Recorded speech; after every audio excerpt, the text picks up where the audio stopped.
There's a stereotype that homeless single moms don't want to work hard. They want to live off the government. I met Sarah and she was working in so many hours and she wasn't able to sustain her family. I went to school for medical assistance. After I graduated, I went straight into work. I never went and got my certificate. Jobs really prefer that you have your certificates.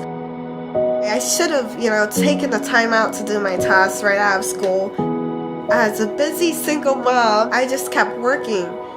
I went from interview to interview, disappointment after disappointment, and job after job saying no. I started this temp agency job, and I drove 2 hours away to do residential aid. I fell behind on some bills. I was only getting $8 an hour. That alone wasn't covering my monthly expenses.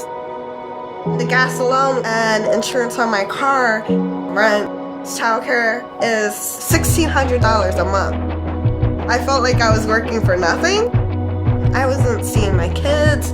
I was emotionally drained. I was tired. And I didn't realize that. I was just thinking, I need to get ahead. A lot of times we find that homelessness is not so much about a lack of the right job. A lot of times it's a lack of relationships. So with each mom that we serve, they're partnered with a church. And it's a group of neighboring volunteers that serve as support. And then we also have a caseworker that works with the moms, and the focus in that is the budgeting, getting a career, helping them to sustain their lives independently when they leave our program. Our program is about reminding them of what their dreams were and then being there to support them while they work toward those goals. I applied for Bridge of Hope because I knew I had to. As a single mom, it's really hard to live with no support, really. I wanted to obtain a job that could support me and my kids. I wanted to create a budget.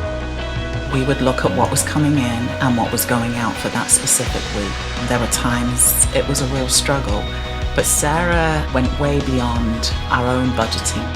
She would set up worksheets on her own that were far more detailed than the budgets we did together.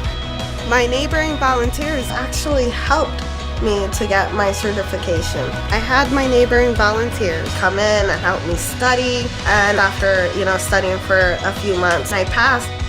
It was a long process, but as soon as I said I have my certificate, I finally found the job that was calling my name, and I've been happily working for them. I didn't really spend a lot of time with my kids before Bridge of Hope. I was either at school or I was at work.